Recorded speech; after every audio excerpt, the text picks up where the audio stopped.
క్రోతినామ సంవత్సరంలో శాస్త్రోక్తంగా సతచండీ యాగాలు. భక్తులు ఈ నెంబర్లను సంప్రదించండి. నమస్కారం, welcome to temple tour with Gitanjali.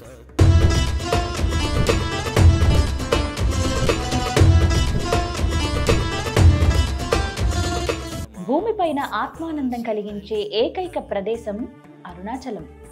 సాక్షాత్తు ఆ పరమశివుడే కొండ రూపంలో కొలువయున్న క్షేత్రం అరుణాచలం. జ్ఞానంతో భౌతిక కోరికలను దహించే శ్మశానం అరుణాచలం. ఒక్క గిరి ప్రదక్షిణతో ముక్తిని ప్రసాదించే అద్భుత మార్గం అరుణాచలం. అరుణాచల విశేషాలను, గిరి ప్రదక్షిణ వివరాలను మీకు అందించడానికి నేను అరుణాచలం వచ్చేసాను. గిరి ప్రదక్షిణ మొదలు పెట్టే ముందు అసలు అరుణాచలం ఏ విధంగా చేరుకోవచ్చో తెలుసుకుందాం. ట్రైన్ మార్గం ద్వారా కూడా అరుణాచలం చేరుకోవచ్చండి. ఇదే railway station, Tiruvannamalai railway station అని ఉంటుంది. మనం స్టేషన్ నుంచి బయటికి రాగానే ఫస్ట్ మనకి అరుణగిరి దర్శనం అవుతుంది. ఇక్కడి నుంచి టెంపుల్ చాలా దగ్గర, జస్ట్ 1 కిలోమీటర్ మాత్రమే.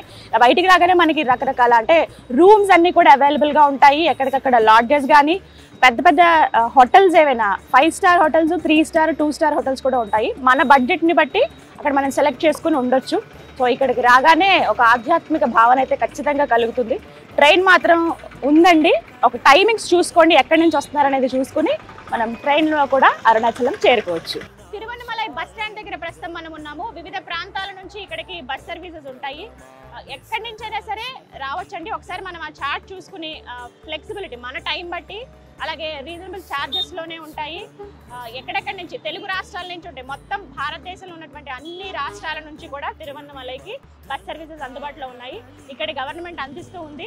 సో ఇక్కడ బస్సెస్ అన్నీ కూడా చాలా ఫ్రీగా, ఫ్లెక్సిబుల్గా ఉంటాయి. అంటే స్టాప్స్ కూడా మనకి టెంపుల్ దగ్గర వరకు వెళ్ళొచ్చు. ఇక్కడ నుంచి ఆలయం 1 కిలోమీటర్ మాత్రమే, నడుచుకుంటూ కూడా వెళ్ళిపోవచ్చు. అరుణాచలం ఫ్లైట్ ద్వారా రావాలంటే పాండిచ్చేరి ఎయిర్పోర్ట్ ఉంటుంది. అక్కడి నుంచి చాలా దగ్గర అని చెప్పుకోవచ్చు. మేబీ ఒక 1.5 అవర్ పడుతుంది. ఇక చెన్నై అలాగే తిరుపతి ఎయిర్పోర్ట్ల నుంచి కూడా రావచ్చు. అక్కడి నుంచి 3 గంటల సమయం పడుతుంది.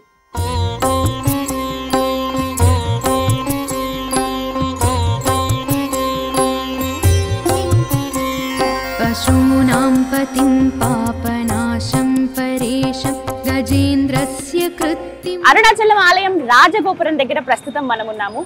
వారణాసి మహాశ్మశానం అయితే అరుణాచలం మనోశ్మశానం అంటారు. అక్కడ ముక్తి, ఇక్కడ జ్ఞానం. అటువంటి జ్ఞాన ప్రసాద క్షేత్రమైన అరుణాచలంలో నేనున్నాను. ఈ క్షేత్రంలో ప్రత్యేకించి స్వామివారి దర్శనంతో పాటుగా గిరి ప్రదక్షిణ చాలా ప్రాధాన్యతను సంతరించుకుంటుంది. అటువంటి గిరి ప్రదక్షిణలో ఏ ఏ ఆలయాలను మనం దర్శించాలి, ఏవేవి ముఖ్యమైన ప్రదేశాలు ఉన్నాయి, ఇవన్నీ ఇవాల్టి వీడియోలో నేను మీకు చూపిస్తాను. వెళ్దామా మరి? గిరి ప్రదక్షిణ చేయదలుచుకున్న భక్తులు ఎవరైతే ఉంటారో వారు ముందుగా రాజగోపురం దగ్గర నుంచే ప్రారంభిస్తారు. ఇక్కడ రాజగోపురం దగ్గర దీపారాధన చేసి, కొబ్బరికాయ కొట్టి, కర్పూరం వెలిగించి దిగ్విజయంగా ఈ ప్రదక్షిణం పూర్తి చేయాలని మనసారా స్వామిని తలుచుకుని ప్రారంభిస్తారు. మళ్ళీ తిరిగి రాజగోపురం దగ్గరే ఈ ప్రదక్షిణ అనేది ముగుస్తుంది అనమాట. మనం కూడా ఒకసారి స్వామికి మనసారా దండం పెట్టుకుని స్టార్ట్ చేద్దామా మరి? అరుణాచలేశ్వర. మొత్తంగా ఈ గిరి ప్రదక్షిణ 14.5 కిలోమీటర్లు ఉంటుందండి. ఈ గిరి ప్రదక్షిణలో మనం దర్శించుకోబోయేది ముందుగా ముఖ్యమైనవి 8 లింగాలు. అందులో మొదటిది ఇంద్రలింగం. ఆలయం దగ్గర నుంచి, అంటే రాజగోపురం దగ్గర నుంచి 100 మీటర్లలో మనకి ఇంద్రలింగం కనిపిస్తుంది. ఇంద్రుడి శక్తిని ఆవాహనం చేసి ఈ లింగాన్ని ప్రతిష్ఠించారు. అందుకే ఇది ఇంద్రలింగం అని చెప్పబడుతుంది. ఇక్కడ ముందుగా దర్శనం చేసుకుని చాలా మంది ఇక్కడి నుంచి కూడా ప్రారంభిస్తూ ఉంటారు. ఇలా ఇక్కడ దర్శనం చేసుకుని మిగతా అలా ముందుకు సాగుతూ ఉంటే వివిధ రూపాల్లో ఉన్న గణపతులు మనం దర్శించుకోవచ్చు. మొత్తంగా 11 గణపతి ఆలయాలు మనం చూడొచ్చు. అలాగే 8 లింగాలు. అందులో మొదటిది ఇంద్రలింగం.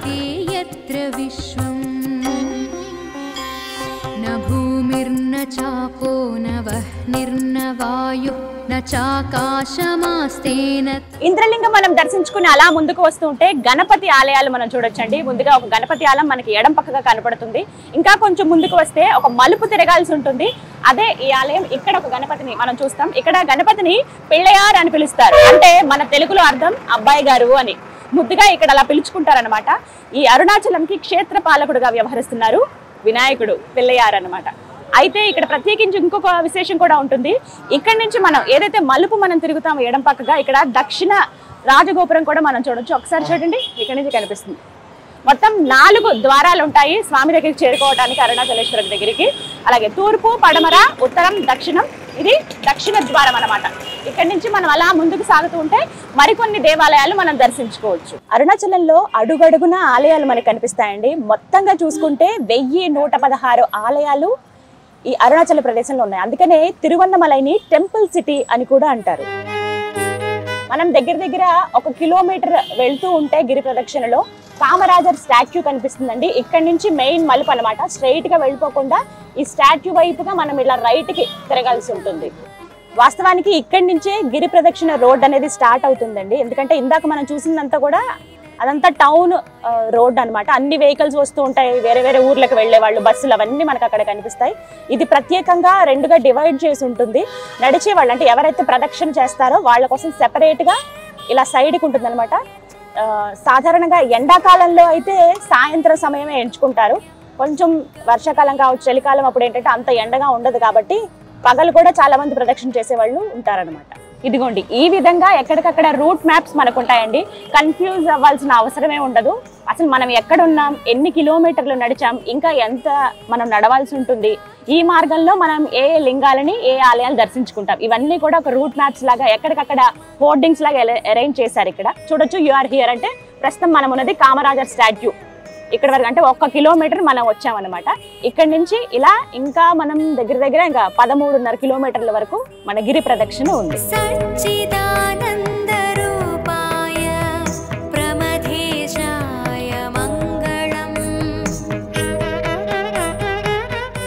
గిరి ప్రదక్షిణలో మనం దర్శించుకునే 2వ లింగం అగ్నిలింగం. ఈ లింగానికి సంబంధించిన ఆలయానికి ప్రత్యేకత ఏంటో తెలుసా? అన్ని లింగాలు అంటే 8 లింగాల్లో మొత్తం 7 లింగాలు మనకి ఎడం పక్కగా కనిపిస్తాయి మనం ప్రదక్షిణ చేసేటప్పుడు. కానీ కేవలం అగ్నిలింగం మాత్రం కుడివైపున మనకి కనిపిస్తుంది. ఇది చాలా ప్రత్యేకం అండి. దర్శించుకుంటే నిజంగా అరుణాచలేశ్వరుని దర్శించుకున్నటువంటి అంతటి మహద్భాగ్యం అని చెప్తారు. ఇలా ఇటు నుంచి లోపలికి ఒక 1/2 కిలోమీటర్ లోపలికి నడవాల్సి ఉంటుంది. అక్కడి నుంచి కుడివైపుగా అంటే ఎక్కడైతే అరుణాచలేశ్వరుడు కొలువై ఉన్నారో అటువైపుగానే ఈ లింగం ఉంటుంది అనమాట. చాలా ప్రత్యేకమైనది, తప్పకుండా దర్శించుకోవాలి. శివాయ ఓం నమః శివాయ. గిరి ప్రదక్షిణలో భాగంగా కేవలం వినాయక మందిరాలు, శివలింగాల దర్శనమే కాదండి, వివిధ దేవీ దేవతల ఆలయాలు కూడా మనం వీక్షించవచ్చు. అందులో ప్రధానమైనది కాళికా శక్తి అమ్మవారి ఆలయం. ఇక్కడ చాలా మంది భక్తుల విశ్వాసం, నమ్మకం ఏంటంటే వచ్చిన ప్రతి ఒక్కరు కూడా వాళ్ళ వాహనాలకు పూజలు చేయించుకుంటారు. అలాగే వారు ఏమన్నా నెగిటివ్ ఎనర్జీ వాళ్ళలో ఉంటుందని భావిస్తే కనుక ఇక్కడికి వచ్చి నిమ్మకాయలు ఇక్కడ అమ్ముతూ ఉంటారు. అవి తీసుకుని వాళ్ళు దిష్టి తీసేసి అమ్మవారి కోసం చూపించి ఇట్లా పక్కన పెట్టి కాళ్ళతో తొక్కేస్తారన్నమాట. అంటే వాళ్ళకున్న నెగిటివ్ ఎనర్జీ పోతుంది అనేటువంటిది ఒక నమ్మకం. లేదంటే ఇలా త్రిశూలాలు ఉన్నాయి కదా, వాటికి గుచ్చేస్తూ ఉంటారు.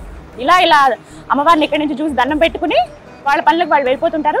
గిరి ప్రదక్షిణ చేసే వాళ్ళు వెళ్తుంటారు. కొంతమంది అయితే ప్రత్యేకంగా అమ్మవారి దర్శనానికే వస్తారు. లోపలికి వెళ్ళి అమ్మవారి పాదాల దగ్గర నిమ్మకాయలు ఉంచి ఆ నిమ్మకాయలు ఇంటికి తీసుకువెళ్ళడం, ఎవరైతే అనారోగ్యంతో బాధపడుతున్నారో వాళ్ళకి అవి ఇవ్వడం చేస్తూ ఉంటారు అనమాట. చాలా బాగా నమ్ముతారు ఇక్కడ శక్తి అమ్మవారిని. అరుణాచలంలో ఎంతో ప్రసిద్ధి చెందిన ప్రఖ్యాత ప్రదేశం ఏదైనా ఉంది అని అంటే ఇదేనండి, శ్రీ రమణ మహర్షుల వారి ఆశ్రమం. ఇది రమణాశ్రమం అంటే అందరికీ తెలిసిందే. అయితే ప్రత్యేకించి ఎంతో మంది భక్తులకి బాగా కనెక్ట్ అయినటువంటి ప్లేస్ అని చెప్పుకోవాలి. మెడిటేషన్ చేసుకోవాలన్నా, కాసేపు ప్రశాంతంగా గడపాలన్నా, ఆ అరుణాచలేశ్వరుని మనస్ఫూర్తిగా తలుచుకోవాలన్నా ఇది చాలా అనువైన ప్రదేశం అని చెప్తారు. ఈ ఆశ్రమంలో ఎక్కడ చూసినా సరే ఆ ప్రశాంతత మనకి అడుగడుగున కనిపిస్తూ ఉంటుంది. ప్రతినిత్యం వేల మంది భక్తులు ఇక్కడికి వస్తూ ఉంటారు. కొంతమంది ఇక్కడే ఉండడానికి వచ్చేస్తూ ఉంటారు. ఫారినర్స్ మరీ ముఖ్యంగా ఈ ఆశ్రమానికి వచ్చి మెడిటేషన్ చేసుకుంటూ ఉంటారనమాట. అవి చూడడానికి చాలా ముచ్చటేస్తుంది. అంటే వేరే దేశం వాళ్ళు మన సంస్కృతిని గౌరవించి ఇక్కడికి వచ్చి ఉండడం, వాళ్ళు చెబుతూ ఉంటే ఆ మహాశివుడు ఆదియోగి అంటే వినడానికి చాలా చక్కగా ఉంటుంది. రమణుల వారు గడిపిన ప్రదేశం కాబట్టి ఇంకా శక్తివంతమైందని చెబుతూ ఉంటారు.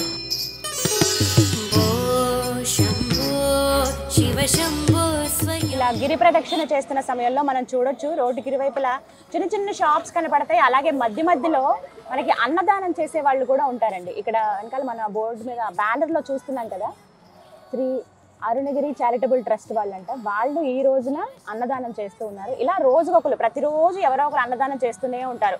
భక్తులు ఎవరైనా పాపం వచ్చి వాళ్ళకి సరైన ఆహారం దొరకలేదని ఇబ్బంది పడాల్సిన అవసరమే లేదు. ఆ పరమశివుడు వాళ్ళ రూపంలో వచ్చి వాళ్ళకి అన్నదానం చేస్తాడు.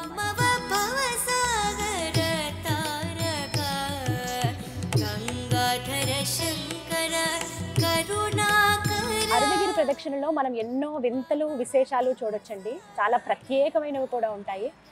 చాలా ఆశ్చర్యంగా కూడా అనిపించింది ఏంటంటే, సాధారణ వ్యక్తులుగా వచ్చిన కొంతమంది ఎవరైతే ఉన్నారో వ్యక్తులు, వాళ్ళు స్వామి గురించి తెలుసుకుని పూర్తిగా ఆయనలో లీనమయ్యి సిద్ధులు పొంది చివరికి ఆ స్వామిలోనే ఐక్యమైపోయారు. సజీవ సమాధి చెందిన సిద్ధులు చాలామంది ఉన్నారండి. వాళ్ళకి సంబంధించినటువంటి ఆలయాలు అవన్నీ మనకు అడుగడుగున కనిపిస్తూ ఉంటాయి. మొత్తం 24 మంది సిద్ధులకు సంబంధించినటువంటి టెంపుల్స్ని మనం ఈ గిరి ప్రదక్షిణలో దర్శించుకోవచ్చు. మధ్యే స్ఫురత్కాంగవారిం మహాదేవమేకం స్మరామి స్మరామి. అలాగే శక్తిమాతలు, వారాహి అమ్మవారు, ఆదిపరాశక్తి, రాజరాజేశ్వరి దేవి, ఇలా ఎంతో మంది శక్తి స్వరూపాలు ఉన్నాయి కదా, వారికి సంబంధించిన ఆలయాలు కూడా ఈ గిరి చుట్టూ మనం దర్శనం చేసుకోవచ్చు. గిరి ప్రదక్షిణలో భాగంగా మనం దర్శించుకోబోయేది 3వ లింగమైన యమలింగాన్ని. యమలింగం దర్శించుకోవటం వలన మన ఆయుష్ పెరుగుతుంది అని చెబుతూ ఉంటారు. ఇక్కడ ఇంకొకటి ముఖ్యమైన విషయం చెప్పాలండి. లింగాలను అంటే స్వయంగా స్వామివారిని ఎందుకు మీకు చూపించట్లేదంటే, చాలా స్ట్రిక్ట్ రూల్ ఉంది. మూలమూర్తిని అసలు ఎవరు ఫోటో తీయటం కానీ వీడియోస్ తీయటం కానీ కుదరదు. మనం ఒకవేళ ఫోన్ తీసుకువెళ్తే నార్మల్గా ఏమన్నా ఫొటోస్ దిగొచ్చేమో, కానీ మూలమూర్తిని అస్సలు ఫోటో తీయొద్దు అంటున్నారు. అది కరెక్ట్ కాదు కూడా. అది గౌరవించి నేను ఎక్కడ లింగాన్ని మీకు చూపించట్లేదు, కేవలం ఈ బోర్డ్స్ దగ్గర మాత్రమే నిలబడి చెప్తూ ఉన్నాను. యమలింగ దర్శనం ఖచ్చితంగా మన ఆయుష్ను పెంచుతుంది అని చెప్తారు. ఇంతకుముందు మనం దర్శించుకున్నటువంటి ఇంద్రలింగం, ఆ లింగ దర్శనం వల్ల మన జీవితంలో ఉన్నత శిఖరాలను మనం అధిరోహిస్తాం. అలాగే ఆ తర్వాత మనం దర్శించుకున్నాం అగ్నిలింగం. అగ్నిలింగం దర్శించుకోవడం వల్ల గత జన్మలో మన కర్మలు ఏవైతే ఉంటాయో అవన్నీ కూడా హరించి వేస్తుంది అని చెబుతూ ఉంటారు. ఇలా ఒక్కో లింగ దర్శనం ద్వారా మనకి ఒక్కొక్క అద్భుతం జరుగుతుంది మనిషి జీవితంలో అని చెప్తారు. అందుకనే గిరి ప్రదక్షిణ అనేది ఊరికనే చేసేయలేం, మనం అనుకున్నంత ఈజీగా అది జరిగిపోదు అంటారు. ఆ స్వామి అనుకోవాలి, ఈయనకి ఇప్పుడు ముక్తిని నేను ప్రసాదిస్తాను అని చెప్పి, ఒక జ్ఞానాన్ని నేను ప్రసాదిస్తానని ఆ స్వామి అనుకుంటేనే మనం ఈ ప్రదేశంలో అడుగు పెట్టగలుగుతాం అనమాట.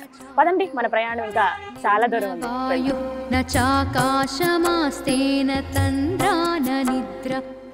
ఈ ప్రదక్షిణలో మనం ఎన్ని ఆలయాలని దర్శించుకుంటున్నాం కదా, ఇక్కడ ఇంకొక ప్రత్యేకం అండి, నందీశ్వరుల వారే కనిపిస్తారు. ఇక్కడెక్కడ మనకి లింగం ఉండదు, కేవలం నందీశ్వరుల వారే ఇక్కడ ఆసీనులు అయినట్టుగా కనపడతారు. చిన్న గోపురం ఒక గుడిలో ఉన్నట్టుగా ఉంటారు.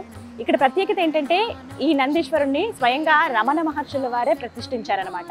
మొత్తంగా ఈ గిరి చుట్టూ 3 చోట్ల ఆయన నందిని ప్రతిష్ఠించారు. అందులో భాగంగా ఇక్కడ ఒక నందిని ముందుగా మనం ఇక్కడ చూస్తాము. అయితే ఈ 3 స్థలాల నుంచి చూస్తే, ఇక్కడి నుంచి చూస్తే మనకి ఆ గిరి ఒక విధంగా కనపడుతుంది, ఇంకో నంది దగ్గర నుంచి ఇంకొక విధంగా, అలా 3 నందుల దగ్గర నుంచి 3 విధాలుగా ఆ గిరి మనకి కనిపిస్తుంది. ఒక్కసారి ప్రశాంతంగా ఆ స్వామిని తలుచుకుని మనసారా ఆయన్ని నింపుకుని అరుణాచలేశ్వర అని చెప్పి ఒక్కసారి దండం పెట్టుకుంటే ఖచ్చితంగా ఇక్కడి నుంచి ఆ శివయ్య దర్శనం జరుగుతుంది అని చాలా మంది భక్తుల నమ్మకం అన్నమాట.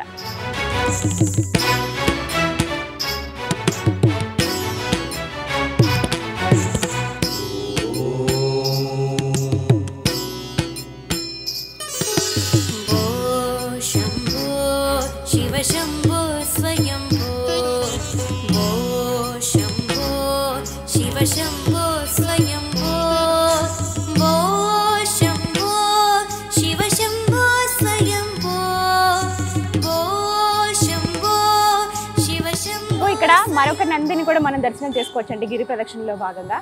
గుజ్జిగా కూర్చుని ఉన్నారు ఇక్కడ. ఇక ఆ శివయ్యకి ప్రధాన భక్తుడు, అపర భక్తుడు ఎవరైనా ఉన్నారంటే ఆ నందీశ్వరులేనండి. ఆయన తర్వాతే ఎవరైనా కూడా. ఎంత ప్రేమ అంటే కనీసం స్వామికి ఎక్కడ దిష్టి తగులుతున్నా అని చెప్పి ప్రతినిత్యం ఆయన ఎదురుగుండానే ఉంటారు. ఎవరైనా డైరెక్ట్ శివుడి దగ్గరికి వెళ్ళిపోవడానికి లేదు. నా శివయ్య అని చెప్పి ఆయన ముందు అలా కూర్చుని ఉంటారు. మనం ఆ శివుడిని దర్శించుకోవాలన్నా ముందు పర్మిషన్ తీసుకోవాల్సింది నందీశ్వరుడి దగ్గరే. ఆయన్ని అడిగి ఇలా మా కోరిక ఇదయ్యా, మేము శివయ్యతో చెప్పాలనుకుంటున్నామని చెప్పిన తర్వాత అప్పుడు ఆయన తీసుకువెళ్ళి, ఇగో నీ భక్తుడికి ఈ కోరిక ఉందంట స్వామి అని ఆయన చెప్తారు. అప్పుడు ఆయన మనకి అనుగ్రహం ఇస్తారనమాట. ఆ విధంగా అంతటి ప్రాధాన్యత నందీశ్వరుడికి, శివయ్య ముందున్న ఆ నందికి. ఓం నమః శివాయ.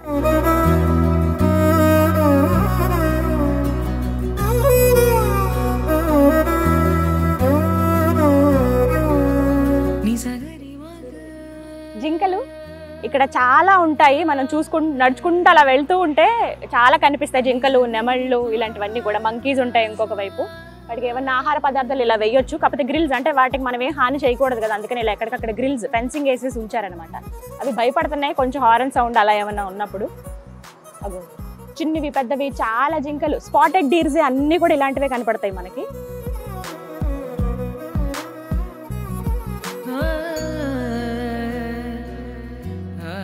గిరి ప్రదక్షిణలో మనం దర్శించుకునే 4వ లింగం నైరుతి లింగం అండి. ఈ లింగం చాలా చాలా ప్రత్యేకం. ఎవరైతే నైరుతి లింగాన్ని దర్శించుకుంటారో వారికి జీవితంలో వచ్చేటువంటి అడ్డంకులు అది ఏ రకంగానైనా కావచ్చు, ఎన్నో సమస్యలు మనం ఫేస్ చేస్తూ ఉంటాం. వాటన్నిటి కూడా ఒక సమాధానం, ఒక పరిష్కారం ఇక్కడ దొరుకుతుంది. ఒక్కసారి వచ్చి స్వామిని మనసారా స్మరించుకుని దండం పెట్టుకుంటే, ఇక్కడ దీపం పెట్టి వెళ్తే ఎటువంటి అబ్స్టకిల్స్ అంటారు కదా, అడ్డంకులు, విఘ్నాలు ఇవన్నీ కూడా తొలగిపోతాయి. అదృష్టం కలిసి వస్తుందని చెప్పి అందరి నమ్మకం. మీరు కూడా గిరి ప్రదక్షిణలో ఖచ్చితంగా నైరుతి లింగాన్ని దర్శనం చేసుకోండి.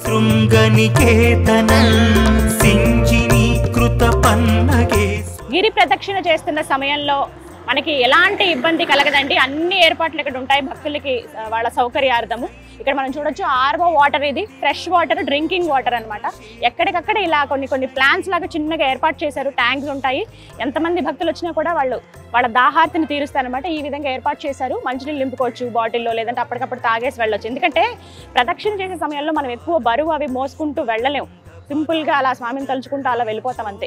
రోడ్డుకి 2 వైపులా మనకి ఫ్రూట్ జ్యూస్ షాపులని, కొనుక్కోవాలనుకునే వాళ్ళు, డబ్బులు పెట్టి కొనుక్కుందాం అనుకున్న వాళ్ళకి అక్కడ మనకి దొరుకుతాయి.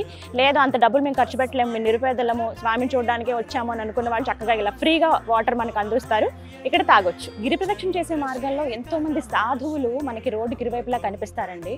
వాళ్ళు పాపం ఈ ఎండలో, ఇప్పుడు చాలా ఎండగా ఉంది, ఈ ఎండకి పాపం వాళ్ళు ఏం తట్టుకుంటారు, అలా కళ్ళు తిరిగి పడిపోవడమో, వాళ్ళు ఇలా నీరసించి పడిపోవడమో చేశారు. ఎవరో అంబులెన్స్కి ఫోన్ చేసినట్టున్నారు, ఎక్కించుకుని తీసుకెళ్తున్నారు. కానీ పాపం అనిపిస్తుంది చాలా. పాపం వాళ్ళు ఇంకా శివుడే లోకం అని చెప్పి అన్ని వదిలేసుకుని సాధు జీవితంతో ఇక్కడ వచ్చి ఇలా కూర్చుండిపోతారు.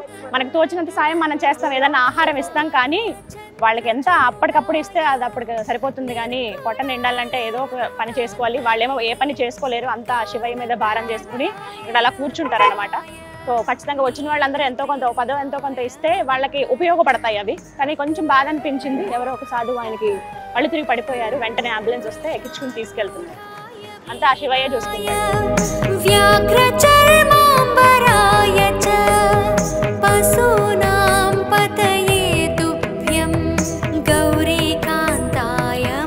ప్రదక్షిణలో మనకి మరొక నంది కూడా కనిపిస్తుంది అండి. ఇక్కడ చూడండి, నందీశ్వరులు ఎంత చక్కగా కూర్చున్నారు. అన్ని కూడా ఆ అరుణాచలేశ్వరుని చూస్తున్నట్లుగా మనకు కనిపిస్తాయి. అంటే ఆ కొండను చూసి దండం పెట్టుకోండి ఒకసారి అని చెప్పి గుర్తు చేస్తూ ఉంటారనమాట ఆ నందీశ్వరులు. అంత చక్కగా అలా నిజంగా కూర్చున్నట్టుగా అనిపిస్తాయి ఎందుకో చూసినప్పుడల్లా. ఒక మండపం లాగా పెట్టారు. అలాగే అంటే ఏమైనా ఉత్సవాలు అయినప్పుడు, శివరాత్రి అవి జరిగినప్పుడు ఏంటంటే ఎక్కువ అలంకరణ అవన్నీ చేస్తారనమాట. మామూలుగా ప్రతి పౌర్ణమికి ప్రదక్షిణలు చేస్తూ ఉంటారు కదా, అప్పుడు ప్రతినిత్యం సందడిగానే ఉంటుంది ఇక్కడ అంతా కూడా. నందీశ్వర గిరి ప్రదక్షిణలో మనం దర్శనం చేసుకోబోయే తరువాతి లింగం సూర్యలింగం. ప్రస్తుతం అక్కడే నేను ఉన్నానండి. సూర్యలింగాన్ని దర్శించుకోవటం వలన ఆరోగ్యాన్ని ఆయన ప్రసాదిస్తాడని చెప్తారు. భాస్కరుడు, ఆదిత్యుడు అని అనగానే మనకి ఖచ్చితంగా ఆరోగ్యం గురించి చెబుతూ ఉంటారు. రవి అనుగ్రహం ఉంటే ఆరోగ్యంలో ఎలాంటి ఇబ్బందులు ఉండవని. అలాంటి సూర్యుడు ఇక్కడ లింగ రూపంలో సూర్యలింగంగా మనకి దర్శనమిస్తూ ఉన్నాడు. ఆ శివయ్యే సూర్యుడు. అంటే ఈ విశ్వవ్యాప్తం అంతా కూడా ఆ శివయ్యే కదా, మొత్తం ఆయన ప్రకృతి పురుషుడు.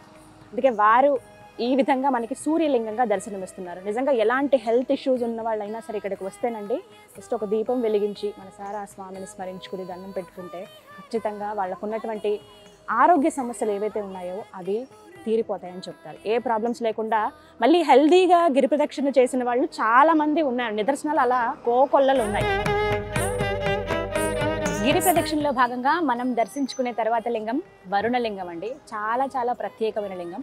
ఈ లింగం దర్శించుకోవటం వలన ఎవరైతే సంతానలేమి సమస్యలతో బాధపడతారో ఖచ్చితంగా వాళ్ళకు ఒక పరిష్కారం లభిస్తుంది అని అంటారు. దాంతోపాటుగా అష్ట ఐశ్వర్యాలు సిద్ధిస్తాయి అనేది కూడా ఇక్కడ భక్తుల ప్రగాఢ విశ్వాసం, అది ఒక నమ్మకం కూడా. అంటే ఈ ప్రదక్షిణలో భాగంగా మనం ఒక్కొక్క లింగం దర్శించుకుంటున్నాం. ఒక్కొక్క రూపంలో ఆ పరమేశ్వరుడు అనుగ్రహం ప్రతి చోట మనం చూస్తూనే ఉంటాం అనమాట. వరుణలింగం ఖచ్చితంగా దర్శించుకోవాల్సిన లింగం. ఇక్కడ చక్కగా ఒక దీపం పెట్టి స్వామివారిని మనసారా తలుచుకుని మళ్ళీ వస్తాం స్వామి, మాకు ఈ సమస్యలు ఉన్నాయి, సంతానలేమితో బాధపడుతున్నారు, వాళ్ళే కావచ్చు, ఎవరన్నా వాళ్ళకి తెలిసిన వాళ్ళు ఎవరైనా ఇబ్బంది పడుతున్నారంటే వాళ్ళ గురించి కూడా మొక్కుకుని వచ్చిన వాళ్ళు ఉంటారు. ఎవరైతే ఆ కోరిక నెరవేరుతుందో అలా మళ్ళీ గిరి ప్రదక్షిణ చేయటం, ఆ ప్రదక్షిణలో భాగంగా ఈ వరుణలింగేశ్వరుని దర్శించుకోవడం అనేది ఒక ఆనవాయితీగా వస్తుందన్నమాట.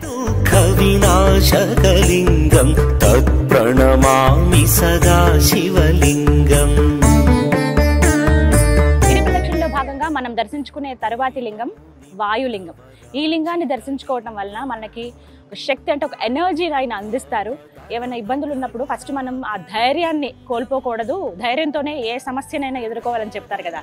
ఇక్కడ ఉండే ఆ శివుడు అంటే వాయులింగ రూపంలో మనకు దర్శనమిస్తున్నటువంటి ఆ శివయ్య మనకు ఒక ధైర్యాన్ని ఇస్తాడు. అంతేకాదు ప్రధానంగా చాలామంది మనం చూస్తున్నాం కదా, కరోనా తర్వాత ఊపిరితిత్తుల సమస్యలతో బాధపడే వాళ్ళు చాలామంది ఉన్నారు. అంటే అలాంటి బ్రీతింగ్ ఇష్యూస్ ఏవైతే ఉన్నాయో అలాంటి వాళ్ళు ప్రత్యేకంగా ఇక్కడ స్వామికి ఒక దీపం పెట్టి నమస్కరించుకుంటే ఆ ప్రాబ్లమ్స్ అన్నీ కూడా తీరిపోతాయి అని చాలామంది విశ్వాసం, నమ్మకం. ఇది ఖచ్చితంగా గిరి ప్రదక్షిణ మీరు చేస్తున్నప్పుడు వాయులింగాన్ని కూడా దర్శనం చేసుకోండి. గిరి ప్రదక్షిణలో మనం దర్శించుకునే తరువాతి లింగం చంద్రలింగం అండి. చంద్రలింగాన్ని దర్శించుకోవటం వలన మానసిక రుగ్మతలు ఎవరికైతే ఉన్నాయో వాళ్ళు ప్రశాంతత కోరుకున్న, మానసికంగా ఏమైనా సమస్యలు ఎదుర్కొంటున్నా వాళ్ళకి నిజంగా వాటి నుంచి విముక్తి కలుగుతుందనేది ఒక నమ్మకం. చెబుతుంటారు కదా చంద్రుడు మనఃకారకుడు అని. మన బుద్ధి ఏ విధంగా ఉంటుంది, కొంతమందికి అమావాస్య పౌర్ణములకి మానసికంగా వాళ్ళు చాలా డౌన్ అయిపోతూ ఉంటారు, ఎనర్జీ తీసేసినట్టుగా అనిపిస్తుంది అని. అలాంటి వాళ్ళకి మరీ ముఖ్యంగా ఇక్కడికి వచ్చి దర్శించుకుంటే ఆ ప్రాబ్లమ్స్ అన్నీ కూడా సాల్వ్ అయిపోతాయి అని చెప్తారు. ప్రత్యేకించి చాలా చాలా స్పెషల్ అండి, చంద్రలింగేశ్వరుడు అని చెప్పొచ్చు, చంద్రలింగం అని అంటారు. ఇక్కడ లింగం కూడా మనకి ఏంటంటే అప్పుడప్పుడు కొంచెం తెలుపు రంగులో కూడా కనపడుతుందట. ఎందుకంటే దగ్గరికి వెళ్ళి మనం విజువల్ తీయలేము, దర్శించుకున్న వాళ్ళకి ఖచ్చితంగా అది తెలుస్తుంది, అనుభూతి చెందుతారు. దగ్గరికి వచ్చి చూసినప్పుడు ఆ ప్రశాంతతకు కూడా వాళ్ళు లోనవుతారు. గిరి ప్రదక్షిణలో భాగంగా మనం దర్శనం చేసుకునే తర్వాతి లింగం కుబేర లింగం అండి. కుబేర లింగాన్ని దర్శనం చేసుకోవటం వలన అఖండ ధనప్రాప్తి లభిస్తుంది అని అంటారు. ఎవరైతే ఆ సంపద కోసం పూజలు చేస్తాం, ప్రతినిత్యం మనకి అవసరమే, అందరికీ కావాల్సింది ఆ ధనం. అయితే ఎవరికి ఎంత కావాలో అంత భగవంతుడు ఇస్తాడు. ఆస్తి అంటే అంత కూడా లేని వాళ్ళని మనం చాలా మందిని చూస్తాం. కొంతమంది ఏంటంటే ఎంత సంపాదించినా ధనం ఇంట్లో నిలవట్లేదని బాధపడుతూ ఉంటారు. సంపాదన వస్తూనే ఉంది, ఖర్చు కూడా అయిపోతుంది. ఎంతో కొంత సంపాదించుకున్నాము, దానికి తగ్గట్టుగా మేము దాచుకోవాలనుకున్నాం అనుకునే వాళ్ళు, ఆ ధన ప్రాప్తి కలగాలి అనుకునే వాళ్ళు ఇక్కడ ఈ స్వామిని దర్శనం చేసుకుంటే ఖచ్చితంగా అది సిద్ధిస్తుంది అని చెప్తారు. సో గిరి ప్రదక్షిణలో భాగంగా ఖచ్చితంగా దర్శనం చేసుకోవాల్సిన లింగం కుబేర లింగం. శ్రోత్రజిహ్వే న చ గ్రహణనేత్రే న చ వ్యోమ భూమిర్న తేజో న వాయుః చిదానందరూపః శివోహం శివోహం. గిరి ప్రదక్షిణలో మనకి తర్వాత ఎదురయ్యేది మోక్షద్వారం అండి. ఎంతమంది భక్తులు ఆ గోపురంలాగా చిన్ని మందిరంలాగా ఉంటుంది, ఆ మందిరం ద్వారా బయటికి రావాలి అని ఎంతమంది ఎదురు చూస్తూ ఉంటారంటే ఇక్కడ మనం గమనించవచ్చు, పెద్ద క్యూ లైన్ ఉంది. సాధారణంగా ప్రతి పౌర్ణమికి ఇక్కడ గిరి ప్రదక్షిణ జరుగుతాయి కదా, అప్పుడైతే కిలోమీటర్ మేర లైన్ అలా అక్కడి వరకు ఉంటుందన్నమాట. అందరూ ఖచ్చితంగా అంటే ఆ మోక్ష ద్వారం నుంచి మేము బయటికి రావాలనే కోరిక ఉంటుంది, అది నెరవేరాలని చెప్పి వెయిట్ చేసి మరి ఆ ద్వారం గుండా బయటకు వస్తారు. ఇక్కడ విచిత్రం ఏంటంటే ఎంత సన్నగా ఉన్నా, ఎంత లావుగా ఉన్న వ్యక్తులైనా సరే చాలా ఒక చిన్న టెక్నిక్ ఉంటుంది అంతే. కొద్దిగా లోపలికి వెళ్ళిన తర్వాత ఒక చిన్న మలుపులాగా ఉంటుంది, అది కొంచెం బాడీని సరిగ్గా దానికి తగ్గట్టుగా మనం మలిస్తే ఈజీగా బయటకు వచ్చేయచ్చు. అదే జీవిత పరమార్థం. మనం ఒక ప్రయాణంలో అలా వెళ్తూ ఉంటాము, ఒక దగ్గర ఏదో అడ్డంకి వచ్చిందని ఆగిపోకుండా అక్కడ మన బ్రెయిన్ వాడి, లేకపోతే ఆ టైంలో ఆ దేవుణ్ణి స్మరించుకుంటే ఒక మలుపు అనేది తిప్పుతాడు ఆయన జీవితంలో. అలా వస్తే సునాయాసంగా ఆ కష్టం నుంచి బయటకు వచ్చేస్తాము అని చెప్పడానికి నిదర్శనంగా ఇక్కడ ఈ మోక్ష మార్గం ఉంటుంది. చాలా మంది ఎక్స్పీరియన్స్ చేసి ఉంటారు. ఇప్పటివరకు ఎవరు మేము అరుణాచలం రాలేదు, రాబోతున్నాం అనుకున్న వాళ్ళు ఖచ్చితంగా మోక్ష ద్వారం దగ్గరికి రండి, ఆ ద్వారం గుండా బయటికి రండి, మోక్షాన్ని, ఆ శివుడు ఇచ్చేటువంటి మోక్షాన్ని అందుకోండి.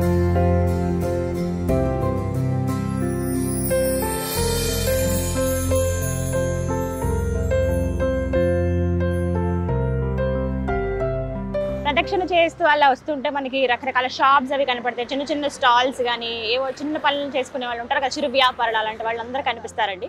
మనకి ఏమైనా కావాలనుకున్నప్పుడు ఆ రిఫ్రెష్మెంట్స్ అనమాట, టీ తాగడం కావచ్చు, కొంతమంది మజ్జిగ తాగుతారు, కొంతమంది ఫ్రీగా మజ్జిగ కూడా ఇస్తూ ఉన్న వాళ్ళు ఉన్నారు, ఇలా రకరకాలుగా. అయితే వెళ్తూ ఉంటే ఇక్కడ స్పెషల్గా ఒక బండి పెట్టుకుని వీళ్ళు కూలని అమ్ముతూ ఉన్నారు.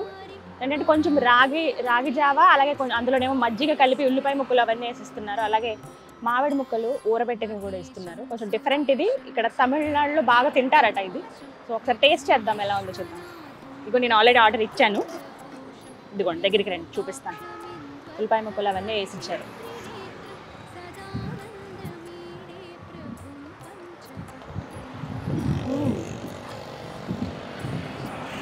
రాగి జావ అంటే చలవ చేస్తుంది మనకి, కొంచెం బాడీ కూల్ అవుతుంది. చాలా ఎండగా ఉంది, అంటే ఎంత ఉన్నా మామూలుగానే ఇక్కడ ఈ అరుణాచలం అంతా కూడా చాలా వేడిగా ఉంటుందండి. స్వామి అగ్నిలింగేశ్వరుడు, ఇక్కడ ఆ వేడి ఖచ్చితంగా తెలుస్తుంది మనకి.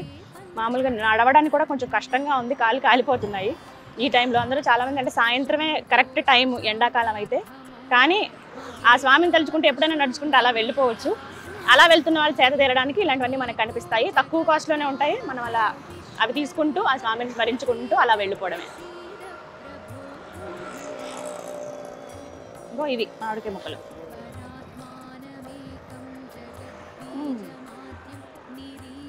భలే ఉంది.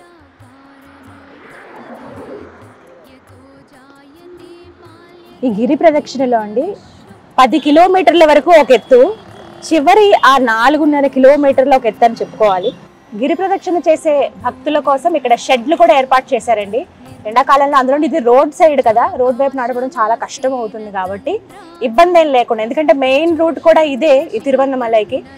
కాజు మిగతా వెహికల్ బస్సులు అన్ని వెళ్తూ ఉంటాయి కాబట్టి ఇబ్బంది అవ్వకుండా నడిచి వెళ్లే వాళ్ళ కోసం, అంటే ఎవరైతే ప్రదక్షిణ చేస్తారో వాళ్ళ కోసం అని చెప్పి ఇలా షెడ్లు అవన్నీ ఏర్పాటు చేశారు. గిరి ప్రదక్షిణలో భాగంగా మనం దర్శించుకునేటువంటి తదుపరి లింగం ఈశాన్య లింగం అండి. ఇదే చివరి లింగం.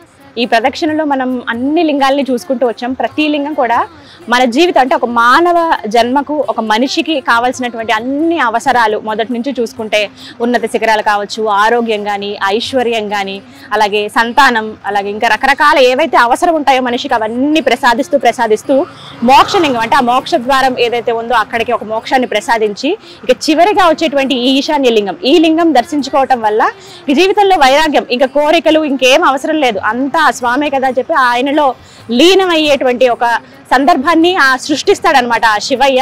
ఇక్కడికి వచ్చిన తర్వాత మనకి అనిపిస్తుంది ఇక్కడ వరకు నడవడం ఒక ఎత్తండి. 14.5 కిలోమీటర్లలో మనకి 12 కిలోమీటర్ల వరకు నడవడం ఒక ఎత్తు. ఈ 2.5 చివరి 2.5 అనేది ఖచ్చితంగా ఆ శివయ్య కనిపిస్తాడని అంటారు. ఈ మాట అతిశయోక్తి కాదు. అంటే ఎందుకు దేవుడా ఇంకా ఇంత కష్టం అని అనిపించే స్థితిలో ఆయన ఒక్కసారి అలా స్మరించుకుంటే ఇంకా శక్తిని ప్రసాదించి మనకి ఇంకా ఏం అవసరం లేదు కదా, జీవితంలో చివరికి కావాల్సింది ఆయన దర్శనమే కదా అని అనిపిస్తుంది అనమాట. అలాంటి సంతృప్తినిచ్చేటువంటి లింగ దర్శనం ఇక్కడ ఈశాన్య లింగం. ఖచ్చితంగా అందరూ దర్శించుకోవాలి. అందులోనూ గిరి ప్రదక్షిణలో చివరిది కాబట్టి మిస్ చేసుకోకుండా ఉంటే మరీ మంచిది. ఇక్కడ ఇంకా ప్రత్యేకంగా చెప్పుకోవాలి, బస్సుల్లో వచ్చి గిరి ప్రదక్షిణ చేసే వాళ్ళు ఉంటారు, అలాగే ఇంకొంతమంది ట్రైన్ ద్వారా వచ్చి వాళ్ళు ఉన్న ప్లేస్ దగ్గర నుంచి వస్తారు. ఆటోలు ఇక్కడ అడుగడుగున మనకు కనిపిస్తాయండి. ఆటోలో ఒక రౌండ్ మేము గిరి ప్రదక్షిణ చేద్దాం అనుకున్నామంటే ఒక 1 అవర్ టైంలో ఇంత అమౌంట్ అని తీసుకుంటారు. మనం కొంచెం బార్గెన్ చేసి వాళ్ళతో మాట్లాడుకుని ఆటోలో వెళ్ళి ఒక్కొక్క టెంపుల్ దగ్గర వాళ్ళు ఆపుతారు, ఏవేవి ముఖ్యమైనవి వాళ్ళు చెప్తారు, అవి చూసుకుంటూ అలా రావచ్చు. ప్రదక్షిణ చేసే సమయం అంటే ఈవినింగ్స్ చాలా పర్ఫెక్ట్ టైం అండి. అర్ధరాత్రి చేసే వాళ్ళు కూడా ఉంటారు, తెల్లవారుజామున చేసే వాళ్ళు కూడా ఉంటారు. ఓవరాల్గా చూసుకుంటే ఎంత అంటే నార్మల్గా మనం నడుచుకుంటూ వెళ్తే 4 గంటలు పడుతుంది, లేదు ఇంకొంచెం ఫాస్ట్గా నడిస్తే 3 గంటల్లో వెళ్ళిపోవచ్చు, అంటే కంప్లీట్ చేయొచ్చు గిరి ప్రదక్షిణ. నెమ్మదిగా వెళ్దాము, ప్రతి ఒక్క ఆలయాన్ని చూసుకుంటూ ఆ విశిష్టత తెలుసుకుంటూ వెళ్దాం అనుకున్న వాళ్ళకి ఖచ్చితంగా 7 గంటలు పడుతుందండి. మాకైతే 7 గంటలు పట్టింది, ఎందుకంటే ప్రతి ఒక్క ఆలయం మీకు చూపించాలని. అది కూడా నేను నార్మల్గా చూపించాను, లింగాలు ముఖ్యం కాబట్టి అవన్నీ చూపించాను. ఇంకా ఆగి ప్రతి ఒక్కటి జీవ సమాధి చెందిన సిద్ధుల ఆలయాలు ఉన్నాయి, అవి చూసుకుంటూ రావచ్చు. ఇంకా అమ్మవారి ఆలయాలు కావచ్చు, వినాయకుడు ఆలయం, ఇవన్నీ చూసుకుంటూ వస్తే ఖచ్చితంగా హాఫ్ డే అయితే పడుతుంది. అవన్నీ ఏర్పాట్లు చేసుకుని మీరు రండి. అలాగే ఖచ్చితంగా ఇవన్నీ పూర్తయ్యేది మళ్ళీ మనం రాజగోపురం దగ్గరికి వెళ్ళినప్పుడు అనమాట. ఇంకా చాలా కొద్ది దూరంలోనే 2 కిలోమీటర్లలో ఉన్నాం అంతే మనం. ఇంకా వెళ్ళి చివరిగా ఆ స్వామికి గిరి ప్రదక్షిణ చక్కగా చేయించావు తండ్రి అని చెప్పి ఆయనకి దండం పెట్టుకుందాం.